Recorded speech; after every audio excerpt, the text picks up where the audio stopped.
I didn't have an investment pitch. And I just said to him, you're the one who invited me for lunch. You have an hour to tell me why I should let you invest in my business. She's the powerhouse behind the Middle East's go-to marketplace for premium non-alcoholic beverages.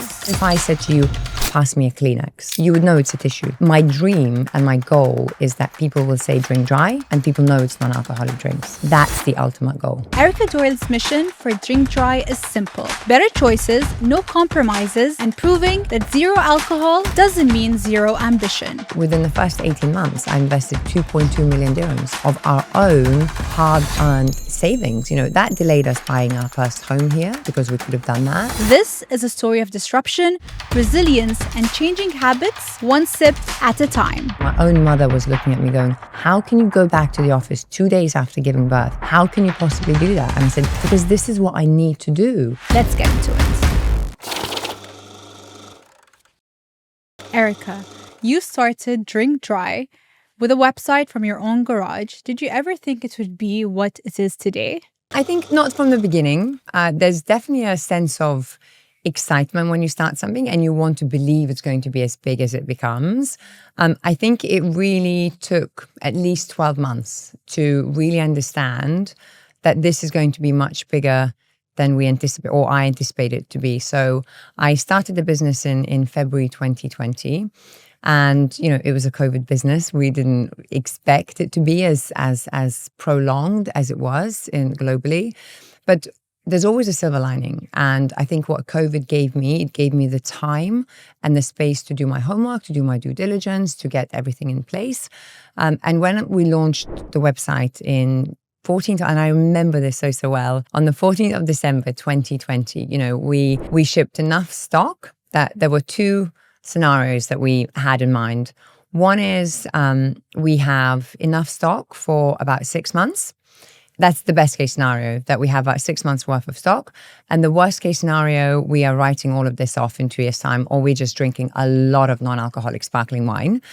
And the reality was that about 3 weeks in, by first week of January, we were flying and air freighting stock in because we were selling out of majority of our products. And we had spent a big fat zero on marketing at that point.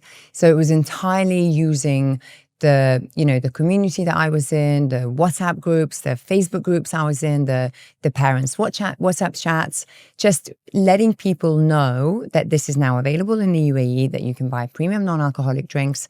And we just got absolutely wiped out of stock. And, you know, we were air freighting the stock, losing money on that shipment, but just purely to keep up the supply and keep up the customers who were already coming to us. You were working hard then from Feb to December for you to roll out the website and have this much demand. I mean, that's not usually what happens, right? When you're launching something entirely new, timing and place is so critical.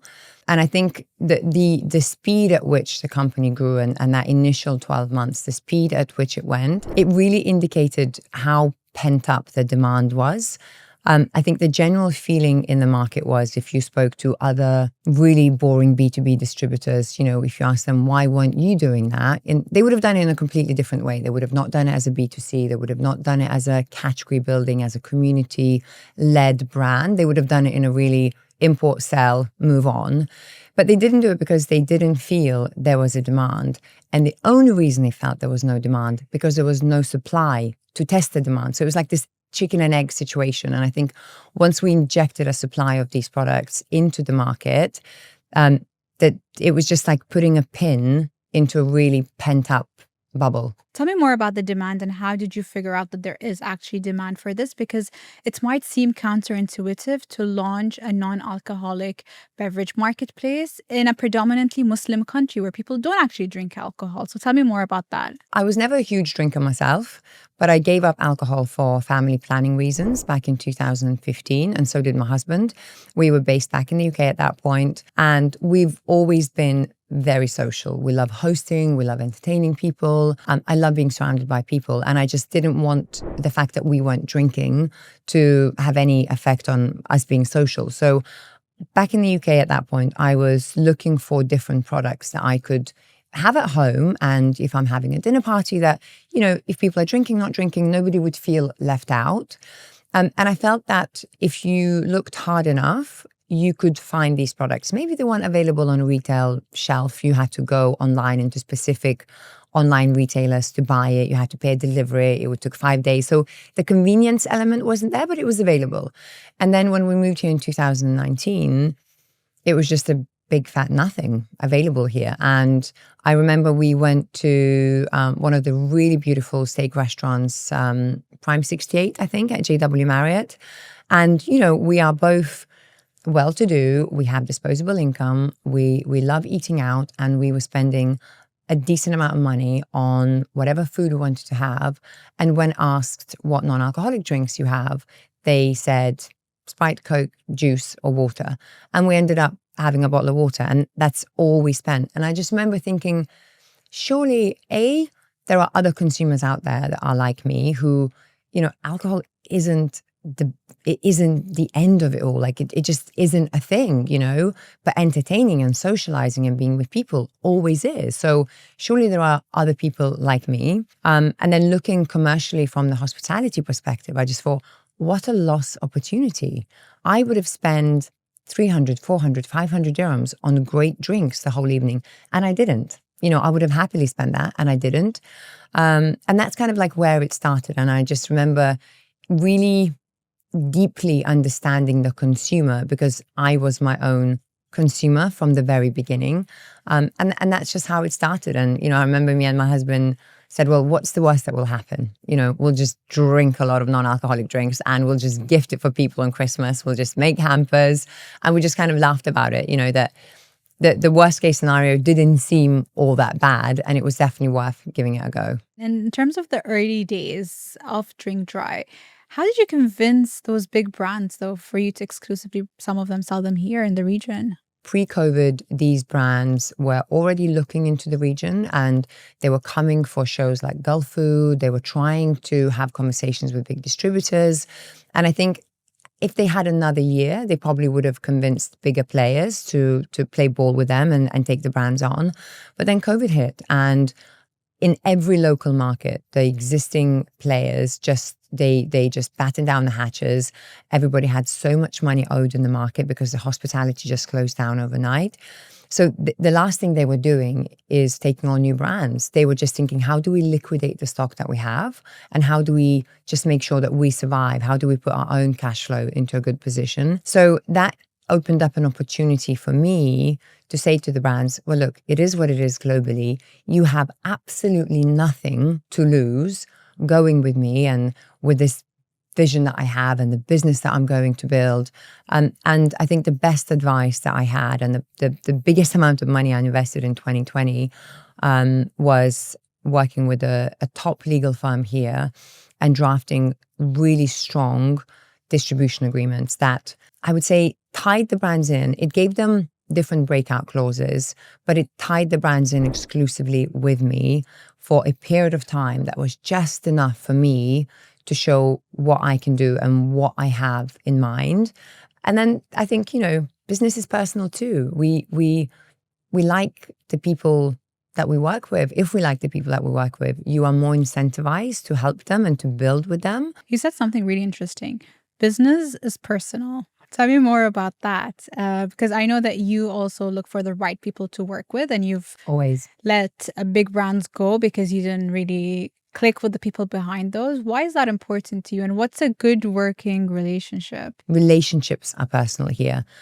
If I look back in 2020, I was this naive, inexperienced lady with a little trolley with bottles just banging in there and rattling.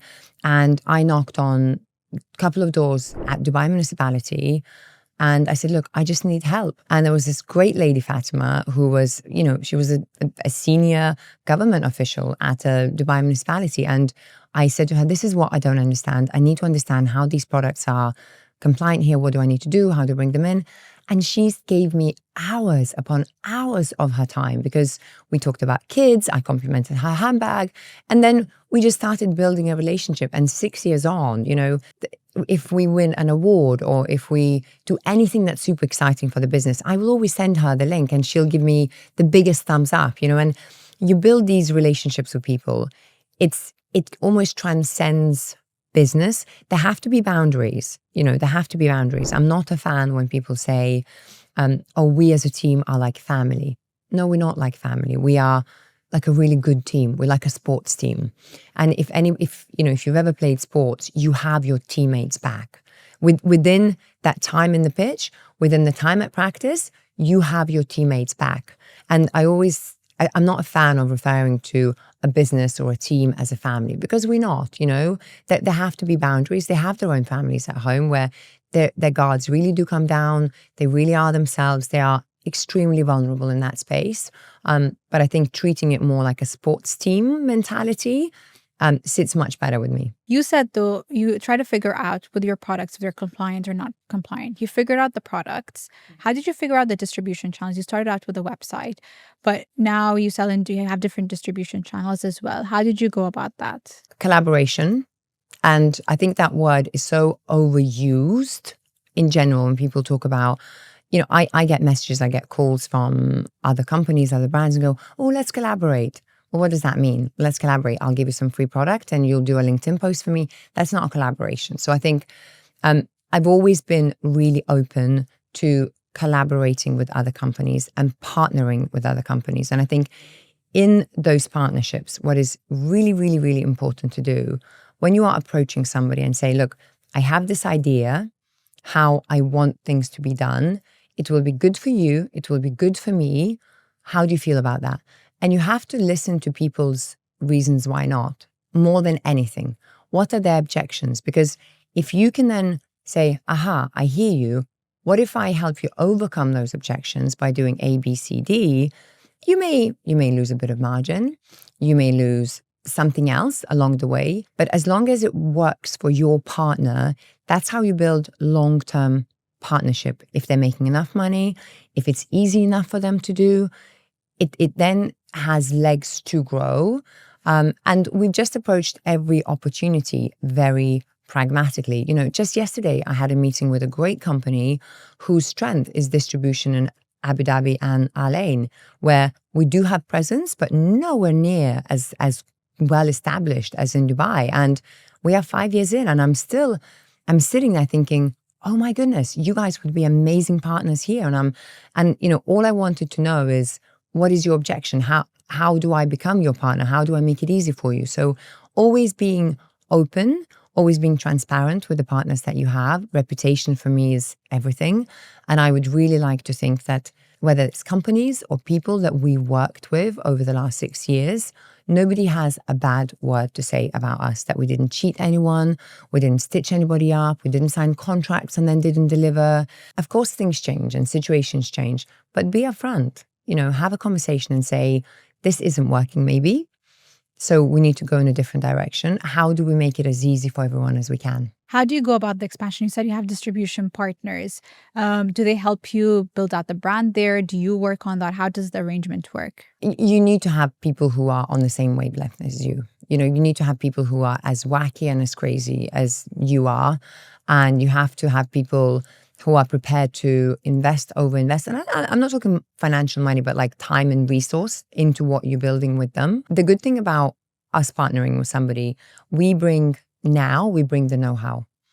It's much easier for us to say, don't do A, B, C, D, because it's too expensive, it doesn't work. But do A, B, C, D, because that's what works, and double down on that. We've done that. We've learned the hard way. And of course, they have to adapt because it's their own local market. But we come in as really subject matter experts. We come in with 5 years worth of brand building assets that we just go, here you go. We had to pay for the creations of assets. We had to learn what works, what doesn't. But we are able to just go, well, here you go. This is what works. This is how you build a community, et cetera, et cetera, et cetera. Okay, I have a question or a pushback. You said it doesn't matter for them to be financially invested, but do you think that's actually true, even in a team setting, right? If a founder has put in all of their money and investment into a company and you have a team that perhaps has equity in it, it's not going to be the same, the level they're committed, right? Oh, I think that you're absolutely right. And I think you've absolutely nailed it on the head. And I actually feel I feel incredibly strongly about that. And I hate it when people say like, they should care as much as I should. No, because you have put a lot more into this. 100%, They haven't. 100%. And I think, I've done a lot of smaller investments kind of in the angel investment space, particularly in female founded businesses. And the one thing that I do struggle with is when the founder herself or himself do not invest anything from their own money. It's very different if somebody's 21 or they're 20 and, they genuinely don't have anything to invest. That's very different. But if you are in a position to, remortgage your house, and that sounds scary to people, but then you think, if you are not prepared to take financial risk to invest in your own business and to back yourself, how can I? How can anybody else? If you don't have skin in the game within financial investment, it really rings alarm bells for me. And people don't want to hear that because people don't think it's fair. They want to come in, they want to work for the brand, and if it fails, they move on to a different idea, something else. And I think, when I started Drink Dry, I remember my husband and I sat down because we used our own finances, our own savings. And in 2020, we kind of said, okay, well, let's agree what's the amount that you'll go up to in terms of investment. And I looked at a couple of, how much is one shipment, two shipment, you sell, you do this. And we agreed on 250,000 dirham. That's kind of like where we felt comfortable. And then at that point, if we've invested that money and if we lost it, it does make a huge difference for us. And if it works, then we see what we do. And within the first 18 months, I invested 2.2 million dirhams of our own hard-earned savings. That delayed us buying our first home here by about 18 months because we could have done that. That I wouldn't say it put pressure on the relationship, but you do have a sense of heightened responsibility when you are taking money. My husband's an entrepreneur as well. And I think in a way that helps because he understands, he's been through it, he understands it. At some points it's hard because you have two people who are too similar, butting heads. But I think from that financial perspective, it does help because he's so much more understanding, and particularly when the business is going in the upwards trajectory.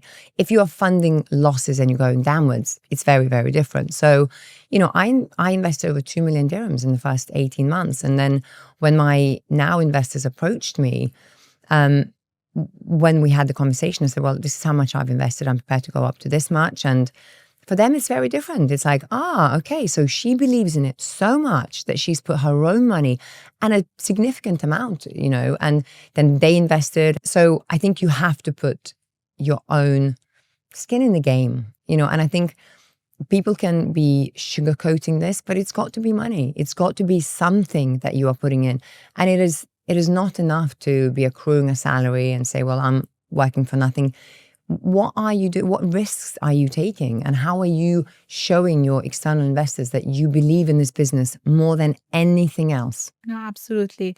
You sold a part of the business then, I did, right? yeah. Why did you think that was the right time to do that? Couple of things. Again, business is personal, This is the tagline for the episode, I love Yeah, it. business is personal. The chairman of my now company and the head of the private family office, long story, he invited me for lunch and I somehow missed the first email from his PA. So it looked like I didn't respond to him. So then he went through somebody in my team. So by the time I sat down to lunch with him, it looked like I was playing really hard to get. I wasn't. I had a 3-month-old baby and I had 2 kids under the age of 3 and I was trying to build this business. So, but it was kind of like, by the time we met, he was like, wow, you're a really difficult person to pin down. And he opened up our lunch by saying, well, you've got an hour to tell me why I should invest in your business. I've been watching you from afar. This is something I'm really interested in. And I think I could tell you that I'm just so savvy and I'm so quick thinking. I'm not. Out of sheer panic, because I didn't know what to say. I didn't have an investment pitch. And I just said to him, well, actually, I said, you're the one who invited me for lunch. You have an hour to tell me why I should let you invest in my business. And it just broke down the barriers, and we kind of laughed and then just was like, oh gosh, okay, he's not kicking me out of lunch. And that was it. And I think, I just really liked him. He's a self-made man who built, invested, lost, won, gained, lots of different ups and downs. And I could really see that he was passionate about what I was doing. And initially, after a bit of back and forth, I said no thank you because I felt it was too early.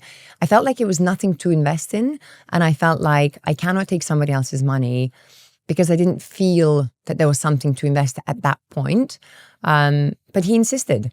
And, you know, the first few times we met, I brought in somebody who I pretended was my CFO. It wasn't. It was my best friend's husband who works in finance. So he just sat there with a suit and spoke some really snazzy finance lingo.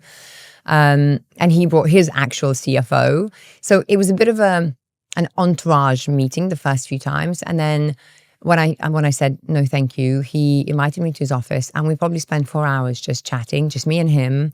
And I just thought, you know what, he really wants to invest. And I think I'd love to have somebody like that on board, from the financial point of view, that if this really takes off to the level that he now thinks it's going to take off, therefore I now think it's really going to take off.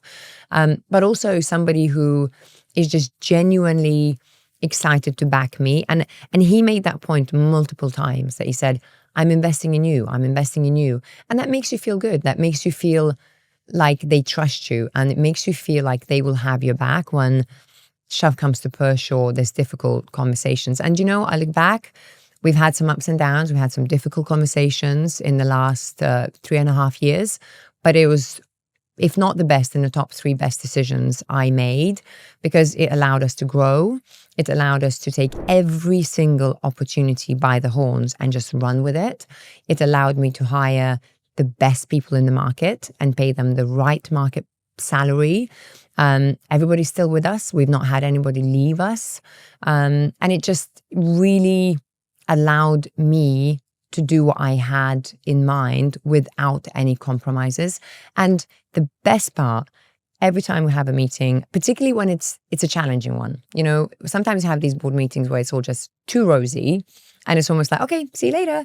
But sometimes it's difficult and we disagree on fundamental things and it can get really heated. You know, I sit there and I'm sweating and I'm going, this is really not going well. But the meeting always ends with, but whatever you decide, Erika, we'll back you. I've let you know what I think. I can support you on showing you why I think it's the right thing to do.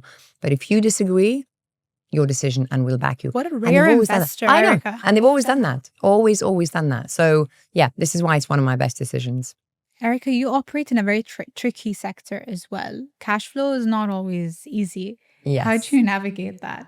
I think with a lot of planning is number one. A lot of planning. You know, there's one thing that I'm not a fan of the industry that we operate is the non-payment issues. And I think a lot of people who run businesses, again, nobody likes to talk about it because nobody wants to be the person or admit that, you know, we haven't been paid by a client. We haven't been paid by a partner for 3 months, 2 months, 6 months.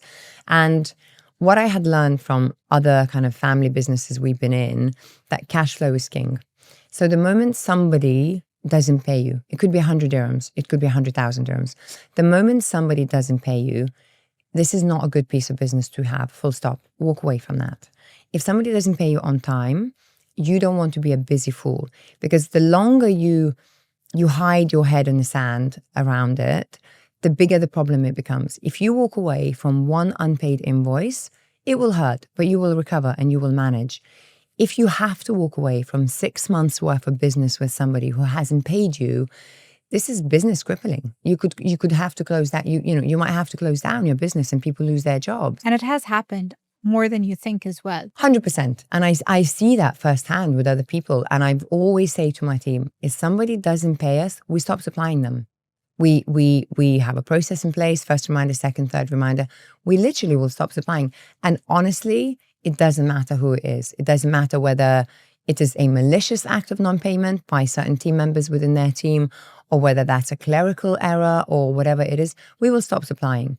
And over the last 6 years, I think people have seen how we operate. So there is we pay our suppliers. I always say to my team, we don't pay them on time. We pay them 2 days early. Because if we are, however small we are as a client to a big, big, big brand, we might be minute to them. But if we are, 100% in the green, that our ratings on their books are just so clean, it gives me the opportunity every 6 months, every 12 months, go, hey, could we just increase payment terms by extra 5 days, extra 10 days. And they go at it and the computer says yes, because we've always paid our invoices in time. Nobody's ever had to chase us. We don't have any red marks on our account. And then those 5 and 10 days add up. And then next thing you know, you are on the maximum that company gives to anyone, right? And this is where we are as a business. We have fantastic payment terms with our suppliers. We pay every single partner, not just on time, but we pay them 2 days early.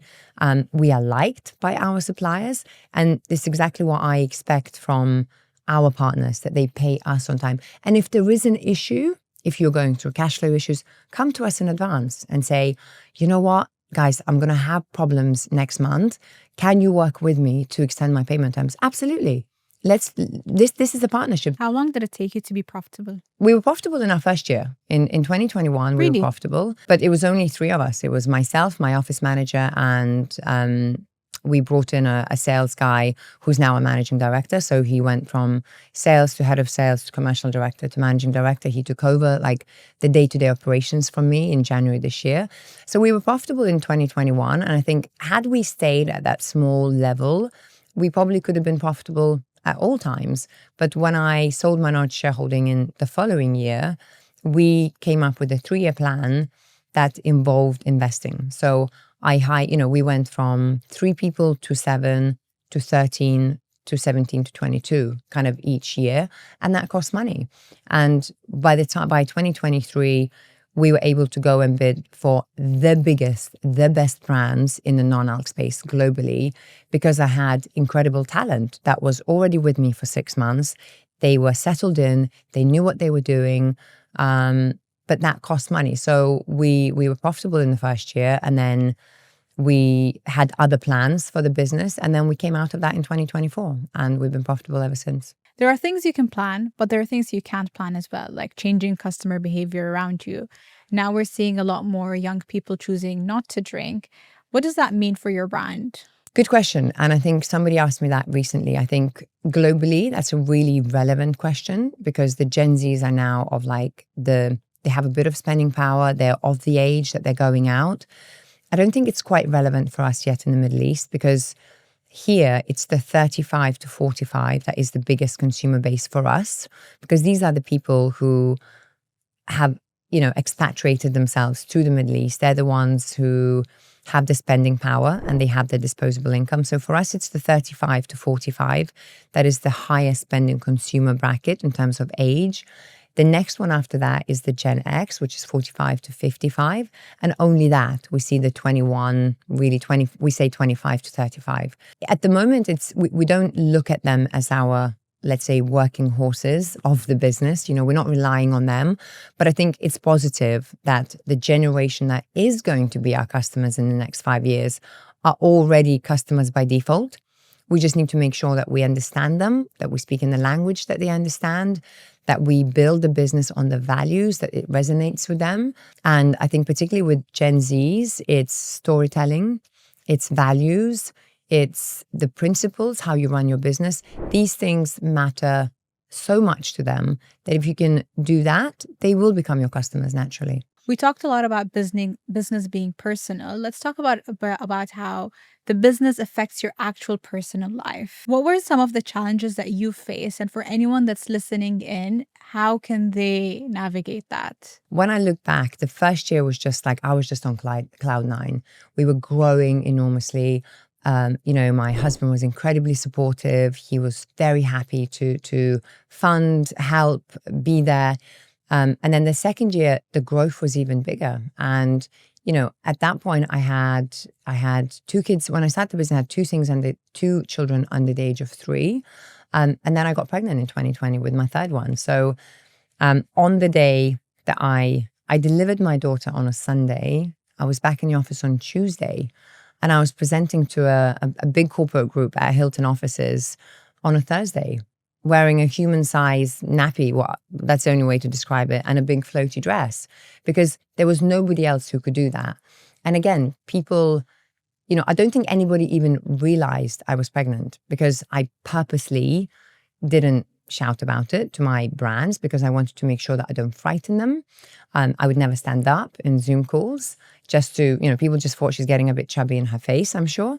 And then, we were still on the Friday, Saturday weekend. I had my daughter on a Sunday in the hospital, came back and was back in the office on a Tuesday, and she would come with me, My husband took the first 2 weeks off and he spent time with her. Then my mother stepped in for a month, my sister stepped in for a month, and then we got her a nanny. So I was not there from beginning, I was there for the first 2 days. And this is a sacrifice that I made super consciously. And there might be some women or dads, mums or dads who are listening who are horrified. And they think, my goodness, she's a monster. How did she do that? But it was my third child. I had a completely different motherhood experience with my first two. And I had to sit down and think, I'm building something and it's really, now is the time. So I made a conscious decision to prioritize the business. And as much as you make that decision and you go with it and it's planned, you look back and I wouldn't say there's any regrets, but it seems strange that the decisions you make at that time are extremely difficult and you make them and you go through it, And I think people often underestimate the impact and the magnitude of those relationships. My own mother was looking at me going, how can you go back to the office 2 days after giving birth? How can you possibly do that? And I said, because this is what I need to do. If I was to have another child now, I wouldn't do that. I would take months off. I would enjoy my baby. But if I had another one another 2 years later, I might do it differently again. So I think there's a lot of very, very, very difficult decisions that you have to make and sacrifices that people don't want to talk about because they are afraid that it makes them look bad. And I think I'm a great mother to my kids. I do things with them, and I might not be. My daughter said the funniest thing to me on Sunday. Last week, they had a school picnic and you were supposed to bring your snacks and everything else. And I just said to my kids, pack your own snacks and I'll just put them in my car and I'll bring them.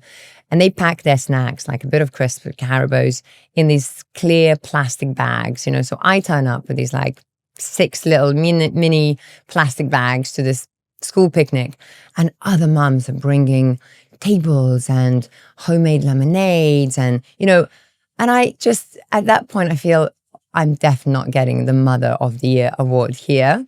But equally, I will take my kids to concerts. I know their hobbies. I will indulge them in that. I will take them to work with me. I will sit down and explain things to them. So I try and do my best in that way, but I think you can't be everything to everyone. And you have to be okay with making incredibly difficult decisions, and you have to be okay living with them afterwards. What a journey it has been for you.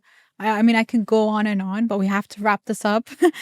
What's next for you, Erika? There's, a lot of talk in terms of the non-alcoholic sector really growing globally and locally. What's next for you and for Drink Dry? I think we just continue building. I think however big we are, we haven't touched the surface yet in terms of really making it mainstream. I'm incredibly fortunate. I think this has been my personally best year.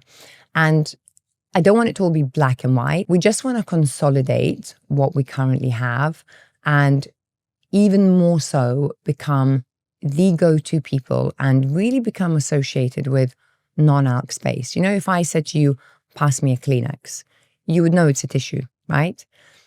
My dream and my goal is that people will say drink dry and people know it's non-alcoholic drinks. That's the ultimate goal. We're here to see it. Thank you. Thank you, Erika. You've been great. Thank you for having me. Pleasure. Thank you.